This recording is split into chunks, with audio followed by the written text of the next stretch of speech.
ओम शांति 15 जुलाई 1973 की अव्यक्तवाणी है, जिसका सार है लगाव और स्वभाव के बदलने से विश्व परिवर्तन।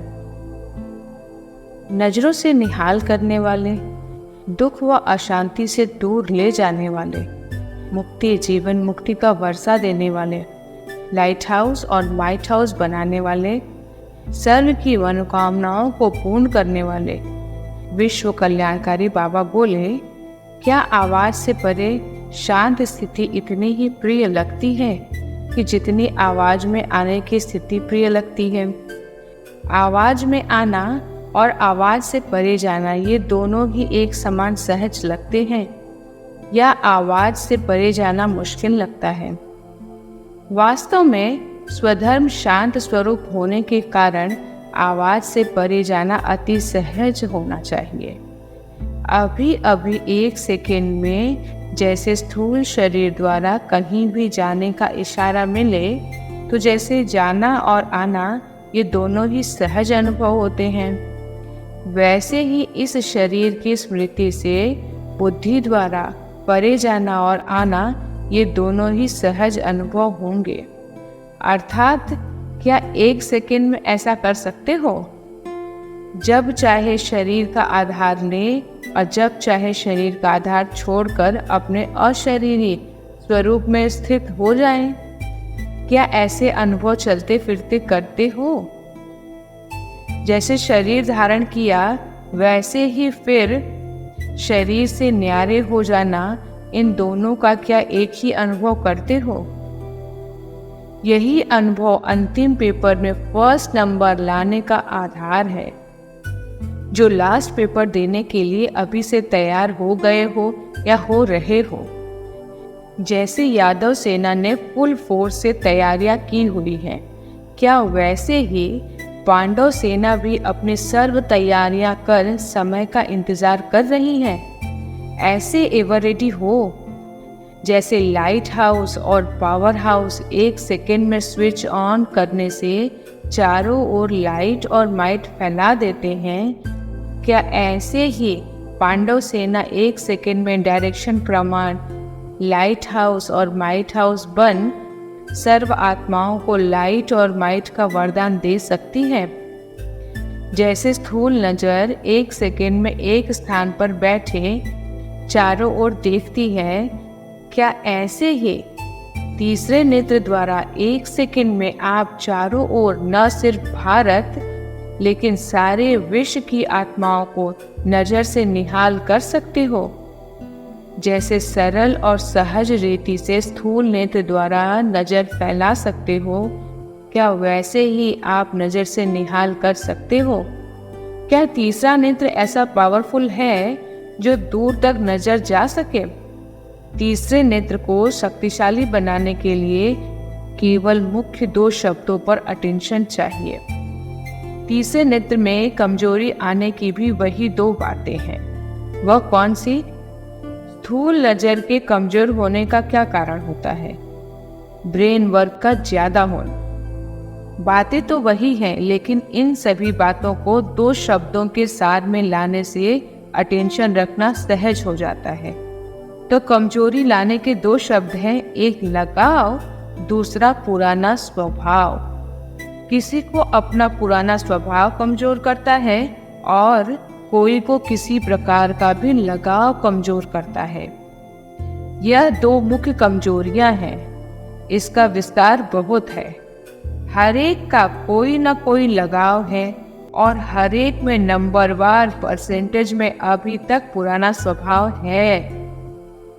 यदि यह स्वभाव और लगाव बदल जाए तो विश्व भी बदल जाए, क्योंकि जब विश्व के परिवर्तक स्वयं ही नहीं बदले हैं तो विश्व को कैसे बदल सकते हैं? अपने में चेक करो कि क्या किसी भी प्रकार का लगाव है, चाहे वो संकल्प के रूप में लगाव हो, चाहे संबंध के रूप में, चाहे संपर्क के रूप में, और चाहे अपनी कोई विशेषता की ही तरफ हो। अगर अपनी कोई भी विशेषता में भी लगाव है तो वह भी लगाव बंधन युक्त कर देगा और वह बंधन मुक्त नहीं करेगा, क्योंकि लगाव अशरीरी बनने नहीं देगा और वह विश्व कल्याणकारी भी नहीं बनने देगा। जो अपने ही लगाव में फंसा हुआ है वह विश्व को मुक्ति व जीवन मुक्ति का वर्षा दिला ही कैसे सकता है। लगाव वाला कभी सर्वशक्ति संपन्न हो नहीं सकता। लगाव वाला धर्मराज की सजाओं से संपूर्ण मुक्त सलाम देने वाला नहीं बन सकता। लगाव वाले को सलाम भरना ही पड़ेगा और लगाव वाले संपूर्ण फर्स्ट जन्म का राज्यभाग पा न सके।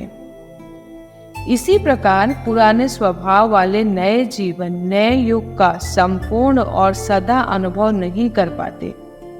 हर आत्मा में भाई भाई का भाव न रखने से स्वभाव का विघ्न बन जाता है। विस्तार को तो स्वयं ही जानते हो, लेकिन अभी क्या करना है?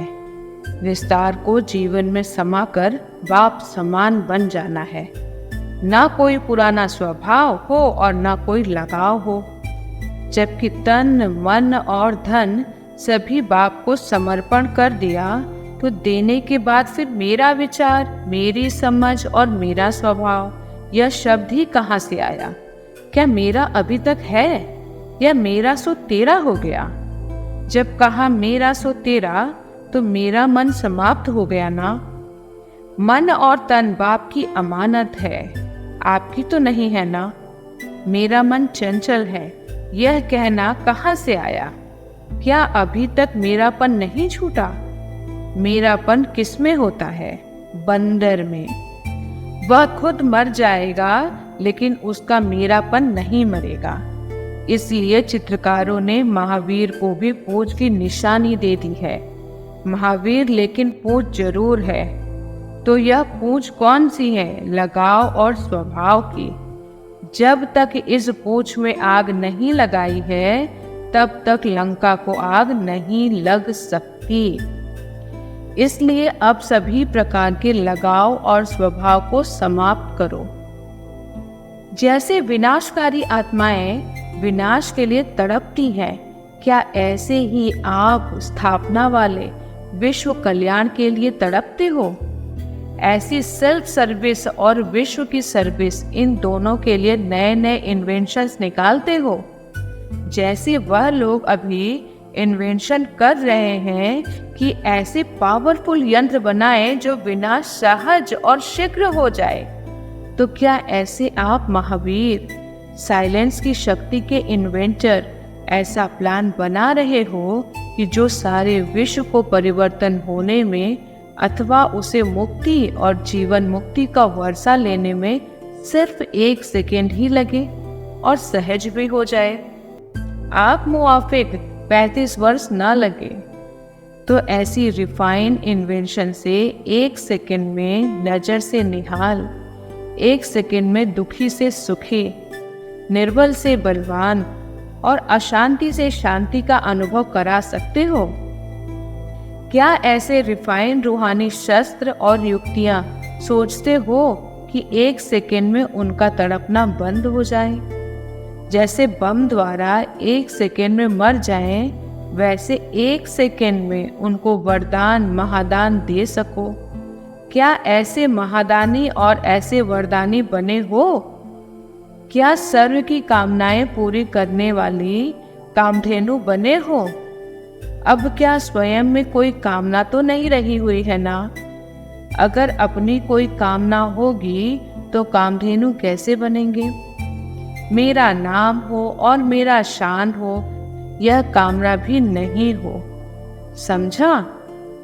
ऐसे 1 सेकेंड में तीसरे नेत्र द्वारा विश्व को नजर से निहाल करने वाले, 1 सेकेंड में अशांति और दुख से पार ले जाने वाले, लगाव और स्वभाव से अतीत कर्मातीत स्थिति में स्थित होने वाले, मुक्ति और जीवन मुक्ति के वर्षे के प्राप्ति के जीवन में सदा रहने वाले, मुक्त और जीवन मुक्त आत्माओं को बाप दादा का याद प्यार और नमस्ते। ओम शांति।